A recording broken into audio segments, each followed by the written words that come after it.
دوستو شروع کرتے ہیں آج کی کہانی۔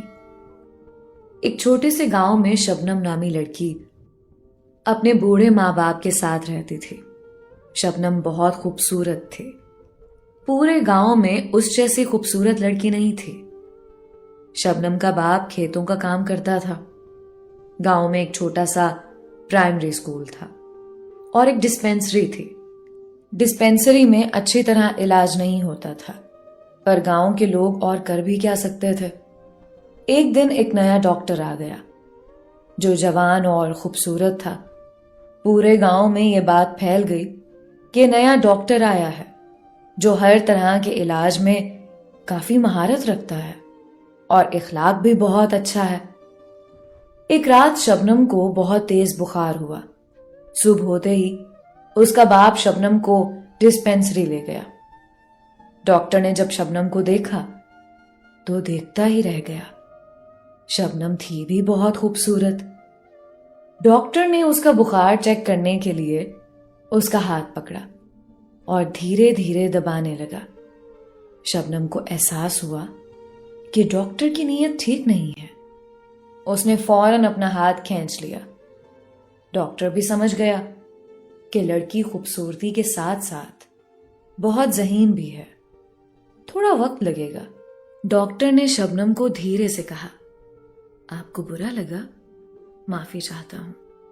شبنم خاموش رہی۔ ڈاکٹر کی جان میں جان آئی کہ یہ شور مچانے والوں میں سے نہیں ہے۔ ڈاکٹر نے کچھ میڈیسن دی۔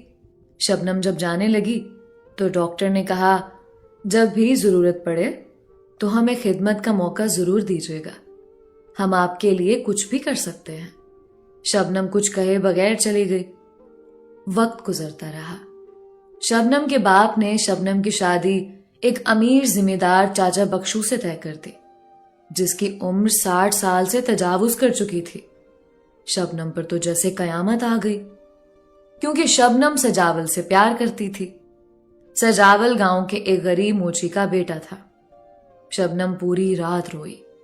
رات کے آخری پہر میں اس کو ڈاکٹر کا وہ جملہ یاد آیا، میں آپ کے لیے کچھ بھی کر سکتا ہوں۔ بس اسے امید کی کرن نظر آئی۔ صبح ہوتے ہی وہ بیماری کا بہانہ بنا کر ڈسپینسری چلی گئی۔ شبنم جب ڈسپینسری پہنچی تو ڈسپینسری میں کافی بھیڑ تھی۔ شبنم نے انتظار کرنا مناسب سمجھا۔ جب مریض کچھ کم ہوئے تو باقی مریضوں کو ڈاکٹر نے بہانہ بنا کر واپس بھیج دیا۔ ڈاکٹر بہت خوش تھا۔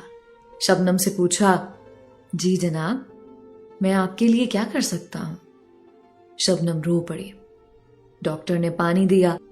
جب شبنم کے حواس بحال ہوئے تو کہنے لگی، میرے ساتھ بہت زیادتی ہوئی ہے۔ ڈاکٹر نے پوچھا، کیا ہوا؟ شبنم نے کہا کہ میری شادی ایک بوڑھے شخص سے کی جا رہی ہے جو کہ میرے باپ کی عمر کا ہے، پلیز آپ کچھ کیجیے۔ ڈاکٹر نے کہا، آپ فکر نہ کریں، ہر مسئلے کا ایک حل ضرور ہوتا ہے۔ شبنم نے کہا، میں سجاول سے پیار کرتی ہوں۔ ڈاکٹر نے پوچھا، کون سجاول؟ شبنم نے کہا، وہ یہاں کے موچی کا بیٹا ہے۔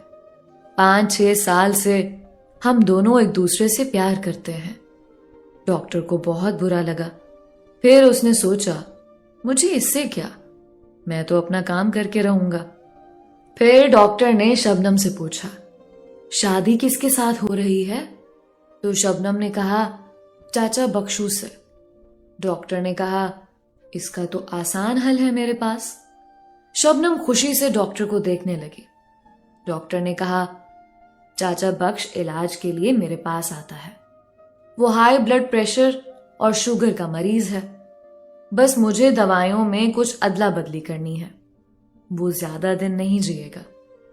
شبنم تشکر آمیز نگاہوں سے ڈاکٹر کو دیکھنے لگی۔ ڈاکٹر کے چہرے پہ ایک شیطانی مسکراہٹ آ گئی اور کہا، اس میں میرا کیا فائدہ؟ شبنم نے کہا، کام ہو جانے پر میں آپ کا کام کر لوں گی، اور ڈاکٹر سے وعدہ کر کے چلی گئی۔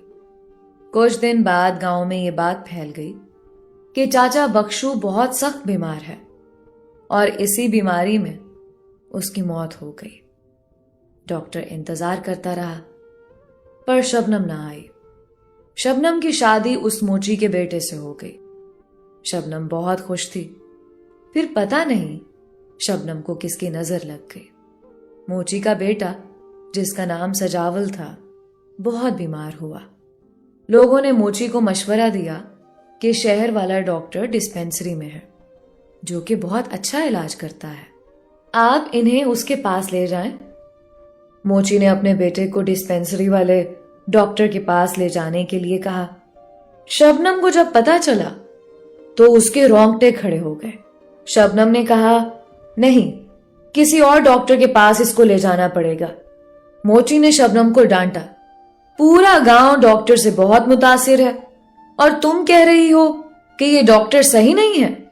شبنم خاموش ہو گئی، پھر کچھ دیر بعد کہا، ٹھیک ہے، پر میں بھی آپ کے ساتھ چلوں گی۔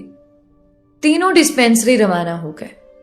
ڈاکٹر نے جب شبنم کو دیکھا تو آنکھوں میں شکوہ کیا۔ شبنم کو بھی اپنا وعدہ یاد آ گیا۔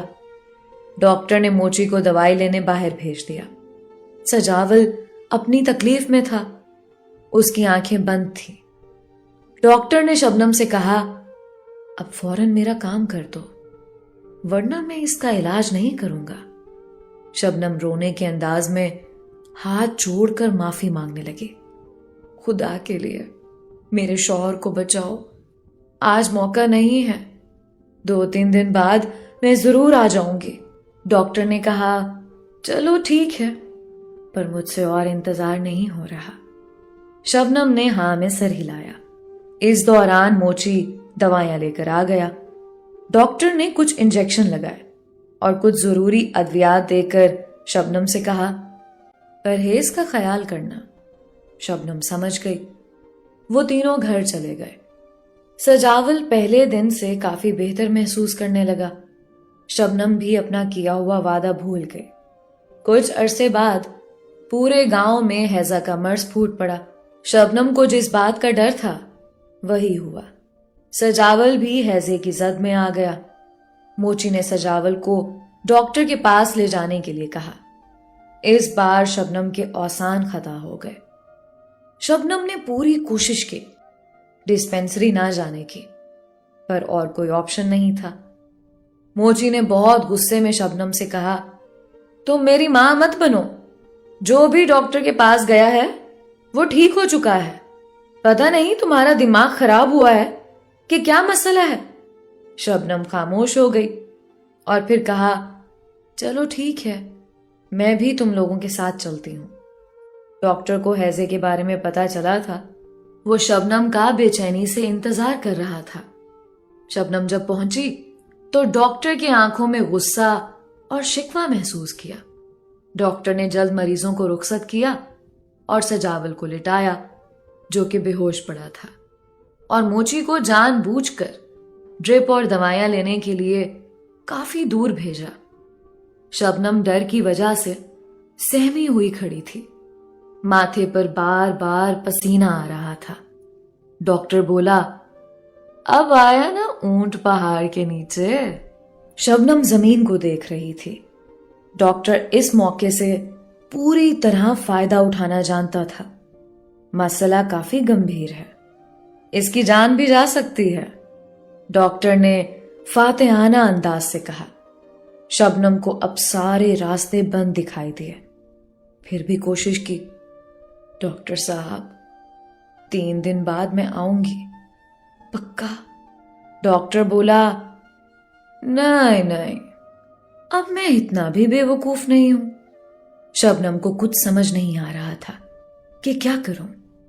اس نے ایک اور پینترا آزمایا، اگر سجاول کو کچھ ہوا تو پورے گاؤں کو چیخ چیخ کے بتا دوں گی کہ بخشو کو تم نے مارا ہے۔ ڈاکٹر کے ہونٹوں پہ ایک شیطانی مسکراہٹ پھیل گئی۔ پورے گاؤں کو پتا ہے کہ بخشو بیمار تھا، اس لیے کچھ دن پہلے اس نے وصیت بھی لکھوائی تھی، اور اگر وہ بیمار ہوتا بھی نہیں تو تمہیں پورے گاؤں کو وجہ بھی بتانی ہوگی۔ شبنم بولی، ڈاکٹر تو مسیحا ہوتا ہے، تم کیسے ڈاکٹر ہو؟